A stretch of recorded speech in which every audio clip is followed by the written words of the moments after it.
¿qué tal? ¿Cómo estáis? Hoy vamos a hablar de una operación de taller, se puede decir, de mantenimiento, de ajuste, de puesta a punto de un telescopio concreto como es el William Optics RedCat 51. ¿Por qué? Pues porque este telescopio trae de serie un tremendamente práctico adaptador con tilt, que se llama. Un adaptador que nos permite colimar, que nos permite corregir la posible inclinación, la posible excentricidad que nos podemos encontrar cuando giramos el rotador de campo.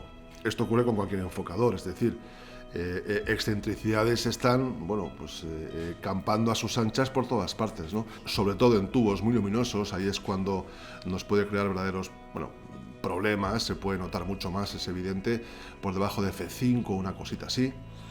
Pero hay que tenerlo muy en cuenta, es decir, cuando rotamos el campo, cuando hacemos esta rotación de 360 grados, es muy posible que tengamos una excentricidad.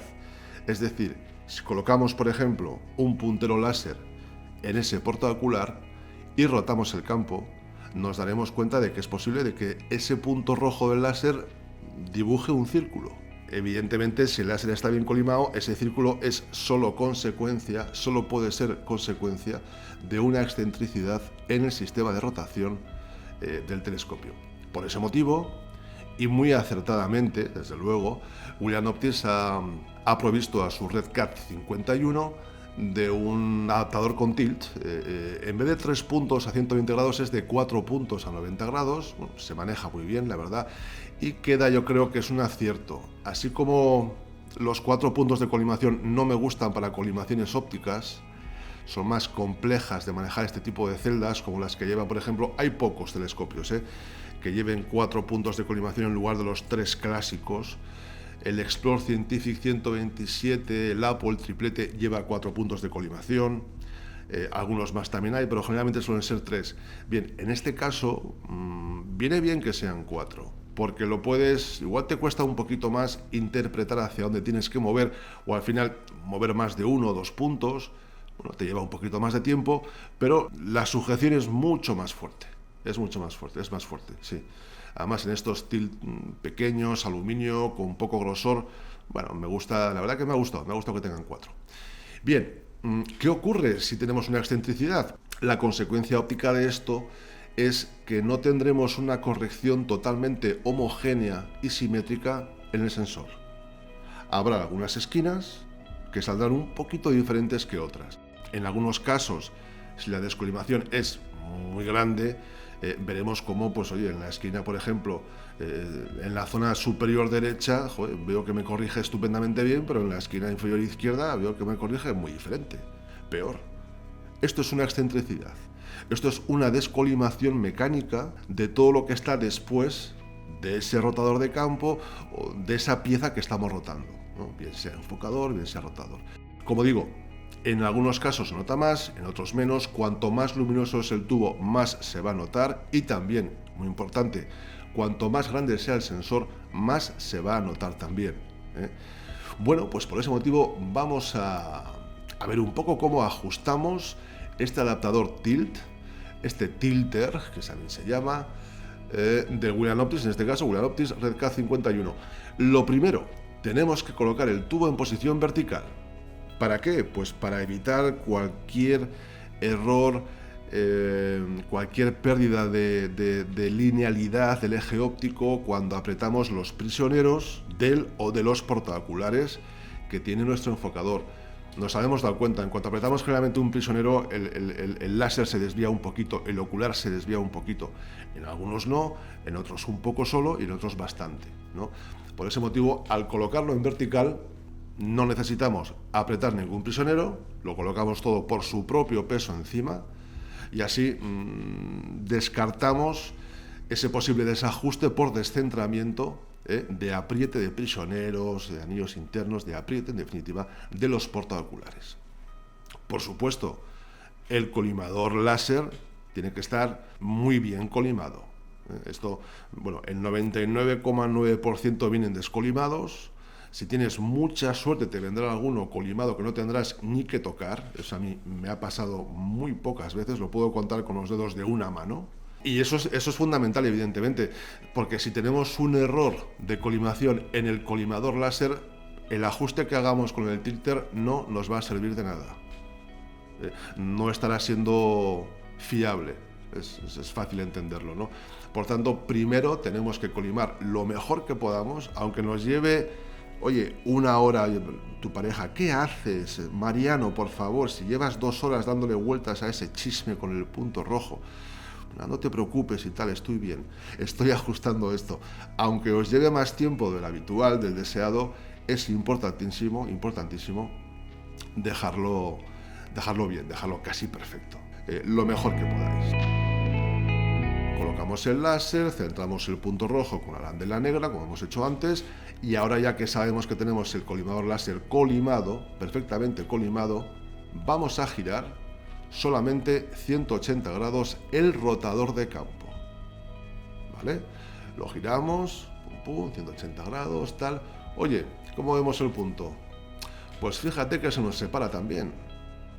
Si giramos 360, nos daremos cuenta de que de nuevo, al girar el rotador de campo, veremos que dibuja el punto un pequeño círculo. En este caso no era muy grande, pero era significativo. Hablé con el cliente, preferí corregírselo porque era un poquito significativo. Muy bien, pues nada, tenemos los 4 tornillos, que en realidad son 12, son 2 de fijación y 1 de colimación, los 4 puntos de colimación que tiene este adaptador tilter para corregir este descentramiento. Giramos 180 grados. Vemos que el punto rojo se nos ha desviado hacia un sitio. Vamos a memorizar hacia qué ángulo, hacia qué hora, como si fuese un reloj, por ejemplo, se nos ha desviado el punto rojo. Oye, pues ha sido hacia el exterior, pues hacia tal ángulo. Vale, esto es como colimar un buscador de polar. Hay que mover el tilt, mover los tornillos del tilter para acercar la mitad de lo que se ha separado el punto rojo hacia la dirección del centro. No hay que volverlo al centro porque lo estaremos sobrecorrigiendo, por así decirlo. Es como os digo, es igual que corregir, en el fondo es lo mismo. Cuando colimamos un buscador de la polar óptico, una montura ecuatorial, estamos corrigiendo la excentricidad que tiene este buscador óptico respecto al eje de la montura, al eje de ascensión recta de la montura.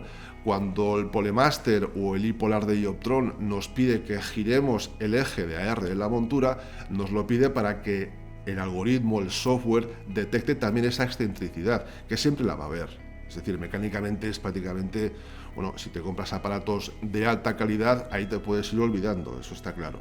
Pero ojo, no es nada fácil tener un tren óptico, sobre todo si es pesado, francamente, y con sistemas muy luminosos, tenerlo perfectamente alineado, es importante, ¿no? Y aquí, insisto, me gusta mucho que William Optics, en un tubo además tan bueno ópticamente como el RedCat, que es una auténtica maravilla, ahí me tiene enamorado, es un tubo maravilloso, súper fácil, una calidad estupenda, pues hay que agradecerle que haya puesto este tilde para poder corregir esta excentricidad. Y vamos corrigiendo de esa manera, es decir, nunca es en un toque, evidentemente, además no es difícil, pero tampoco es tan fácil relacionar el ángulo hacia el que se ha desviado el punto en el suelo, en nuestra cartulina, en nuestra referencia, en nuestra arandela, alinearlo perfectamente con el rotador. Es más o menos fácil, pero puede haber un poquito de error, es decir, tendrás que darle varias vueltas, un ratillo, te puede llevar incluso a veces pues 40 minutos, media hora tranquilamente, ¿no? Hay que hacerlo con paciencia, eso sí, pero verás que poco a poco pues lo vas dejando en su sitio. Llegará un punto en el que al girar todo el rotador de campo, el punto láser prácticamente permanecerá en el mismo sitio. Bueno, ya lo tenemos colimado. Mecánicamente tenemos colimado el rotador de campo, es decir, todo lo que se adapte a este tilter, a este rotador de campo, va a estar alineado con el eje mecánico y si el telescopio está colimado ópticamente, también estará alineado con el eje óptico, perfectamente. Por tanto, el sistema ya estaría perfectamente ajustado. Es sencillo, pero hace falta un poquito de paciencia, sobre todo visualizar bien las referencias, los ángulos, relacionarlos adecuadamente para poder atacar en el sentido adecuado. Algo muy importante, hay que fijar bien el tilter una vez que está colimado. Bien, para fijarlo bien, y vamos apretando los tornillos que fijan, los 2, 4, los 8 tornillos, 2 por cada punto de colimación. Esos 2 tornillos pequeñitos son los que fijan la colimación. Los vamos apretando todos, más o menos lo mismo. Veremos que el punto rojo se nos desvía un poco. Bueno, pues apretémoslos todos de forma que el punto rojo se mantenga en el centro. Y dejarlo bastante bien prieto. No me paséis de rosca el tornillo, no hagáis una burrada, pero no conviene dejarlo que tienda a estar un poco suelto, ¿no? Hay que darle un poquito de fuerza, que quede sólido, porque ahí vamos a colocar todo el tren óptico. Medio kilo, 800 gramos, bueno, pues es un peso ya considerable. La cámara, rueda portafiltros probablemente. Bueno, pues hasta aquí esta pequeña experiencia de taller. Es importante, espero que os guste y que le cojáis pues un poco la práctica a esto, estas revisiones también, tal, porque al final en sistemas, como digo, sobre todo luminosos, los astrofotógrafos de cielo profundo lo valoran mucho estas cosas, es donde más se nota. Aquí, y con sensores grandes mucho más, por eso yo no soy muy aficionado a recomendar, porque sí o sí, un full frame, por ejemplo. A mí personalmente, esto es una opinión personal, no me gustan mucho por lo exigentes que son. Ópticamente, con la corrección óptica, son muy exigentes, es más superficie de sensor, por tanto, la óptica tiene que corregir mucho mejor las esquinas, para alcanzar toda esa corrección, para expandir esa corrección, tiene que ser una óptica mucho mejor. Y luego también por estos motivos, por las flexiones, excentricidades, desalineaciones mecánicas que se notan más siempre en un sensor grande que en un sensor pequeño. Bueno, pues nada, hasta aquí hemos llegado con este pequeño vídeo de taller. Como siempre, muchísimas gracias por vuestro interés y nos veremos en el siguiente vídeo. Adiós.